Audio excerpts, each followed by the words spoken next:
अस्सलामु अलैकुम दोस्तों। दीवारी चीन की सनसनीखेज कहानी सुने और देखें एक नई मज़ुहैया और दिलफरीब अंदाज में।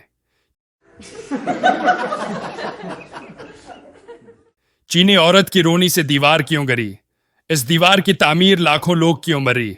नशे कौम, अफीमी कौम, सुई हुई कौम, सुस्ती की मारी कौम।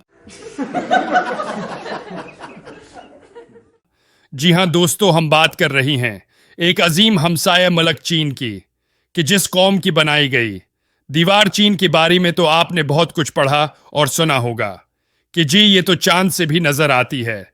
दोस्तों, लगता ही चांद को दिखाने के लिए और कुछ नहीं मिला कि दुनिया को चांद से दीवार चीन दिखा दी।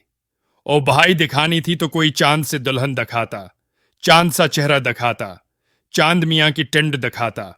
पर इस बेचारी चांद ने तो मारी दीवार चीन दिखा दी।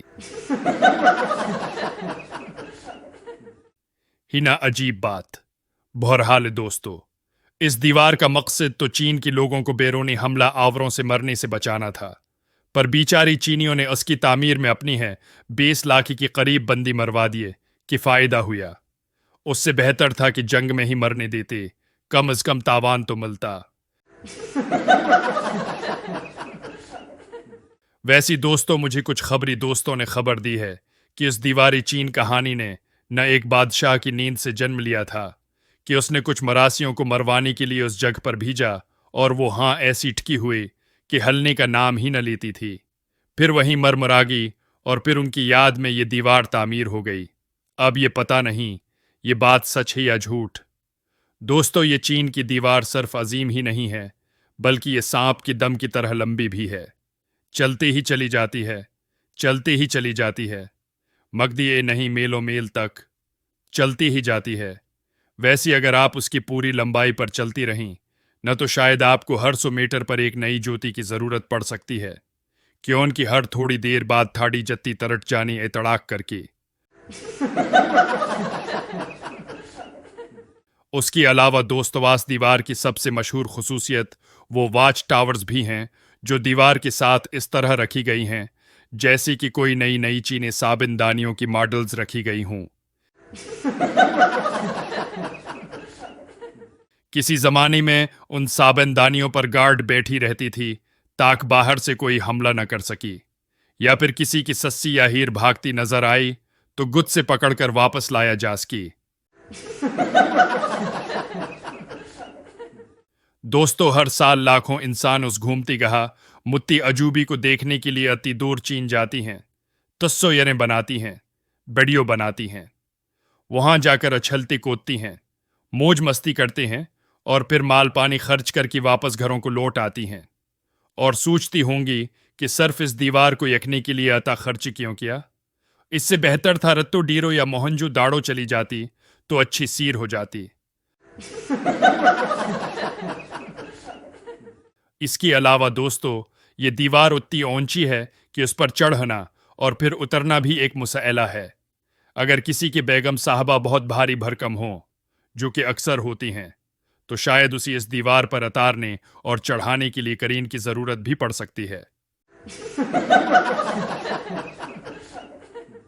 दोस्तों, चैनल को लाइक, शेयर और सब्सक्राइब जरूर कर लें कि उनकी आइंदा आपको हम दुनिया भर की नई नई जगहों की सीर उसी नई मज़ाहिर अंदाज में कराती रहेंगे। हाँ तो दोस्तों, इस दीवार की बारी में एक और बात मशहूर है कि उसकी तामीर के दौरान मजदूरों को चाय पर चाय पिलाकर उनका खून गर्म रखा जाता था ताकि वो बेचारी गधी की तरह काम पर लगी रहीं। तो भाई लोगों, अगर सिर्फ चाय पीने से इतनी बड़ी दीवार बनती है तो हम लोग पूरी साल में जितनी चाय पीती हैं बाहर से मंगा कर, उतनी में तो कई और पाकिस्तान न बन चुकी होती। वैसी दोस्तों, आपस की बात है कि हमारी यहाँ अगर ऐसी दीवार होती न तो यहाँ भीड़ बकरियां चराने की काम आ रही होती। दोस्तों, मंगोल कौम के हमलों से बचने के लिए बनाई गई इस दीवार में कदम कदम पर चौकियां भी बनाई गई हैं ताकि किसी रांझी की हीर भाग जाए तो दूर से ही नजर आ जाए। उसके अलावा दोस्तों, उस 2900 किलोमीटर लंबी और 22 फुट चौड़ी दीवार को बनाने में तो लगता है कि जनों ने काम किया होगा। ये बंदी दाकमते नहीं लगता। आपको क्या लगता है कि ये वाकई इंसानों की बनाई हुई दीवार है?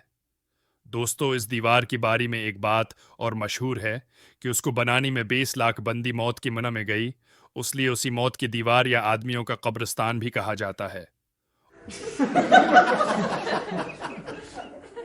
और हाँ, एक बात और भी है कि अगर आप गलती से उसकी एक सरी पर कोई बंदा खो बैठें, न तो उसी आप तक पहुंचने में कई सदियां लग जाएंगी और वो बेचारा या बेचारी शायद रास्ते में ही कहीं हो जाए और सस्सी पनों और हीर रांझा वाली कहानियां दोबारा से जन्म ले लेंगी। लिहाजा वहां जाने से पहले इस बात का ख्याल रखना कि एक दूसरी को रस्सी से बांधा कर चलना ताकि न कोई गरी पड़ी और न है कहीं गमशम हो। इसके अलावा दोस्त वीक और बात कही दीवार चीन की सीर को जाएं तो जिंदगी का बीमा भी करा कर जाएं कि पता नहीं फिर आप वापस भी आ सकेंगी कि नहीं। क्यों कि वहां जाकर उसी पूरा देखना जूतियां घसवाना नहीं, बल्कि बंदा पूरा ही घस जाता है। दीवार की अगर हम मोटाई देखें ना तो भाइयों सो हाथियों से भी ज्यादा सांड की तरह पली पलाई नजर आती है। और दोस्तों, मोटी सांड तो उसने लगना ही है, न कि उनकी लाखों लोग बेचारी मर रही थी तो ये दीवार तैयार हुई थी। अल्लो मारी। वैसी क्या जरूरत थी भला इतनी बंदी मार मोर की इस दीवार को बनाने की? बनानी ही थी तो ईरानियों की तरह एक छोटी सी दीवार मेहरबानी बना देते, या कोई छुई मुई से किची दीवार बना देती कि जैसी एक शायर ने कहा ही कि दीवार क्या गरी मेरी किची मकान की, लोगों ने वहां से गुजरने का रास्ता बना लिया। दोस्तों, कहती हैं कि इस दीवार को बनाने में 2000 साल लगी।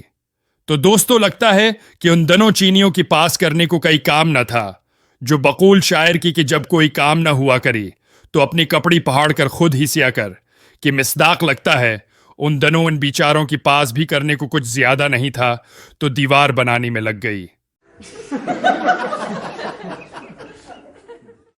दोस्तों, कितनी ही दरिया, समंदर, पहाड़, सहरा रास्ते में आई होंगी। सोचने की बात है यार कि उन बेचारों ने ये तमाम पलसरात पत नहीं कैसी पार की होंगी। कहते हैं कि एक औरत ने अपनी खावंद को इस दीवार पर मजदूरी के लिए भेजा तो वो बेचारा वहां काम करते करते अल्लाह को प्यारा हो गया। औरत को जब अपनी शौहर की मरने की इतला बजरिया खत मिली तो वो बेचारी अपनी शौहर मरहूम के गम में इतना रोई कि चाइना की इस दीवार का एक हिस्सा ही धड़ाम से गिर गया, जिसे बाद में दोबारा तामीर किया गया। पर दोस्तों, पत नहीं कि क्या ये वाकई हकीकत है। वैसी हमारी यहां अगर किसी औरत का आदमी फूत हो जाए तो क्या होता है बताएं जरा। मैंने नहीं बताता भाइयों। अगर यहां लख दिया तो बदनाम हो जाऊंगा और तमाम खवातीन मेरे पीछे पड़ जाएंगे, वो भी झाड़ू लेकर। उसके अलावा दोस्तों, कहते हैं कि उस दीवार में लगी हुए ईंटों पर चाइनीज जबान में कुछ तहरीर भी है। मुझे लगता है कि वहां काम करने वाली मजदूर बेचारी जब फारिग होती होंगी न तो शायरी कर कर के ये दीवारें काली करती होंगी, या फिर कहें हमारी यहाँ की तरह दीवारों पर सुनियासी बावा, जादू टोने वाली, मर्दाना दवाइयां बेचने वाली हकीमों की इश्तहारात न होती हों।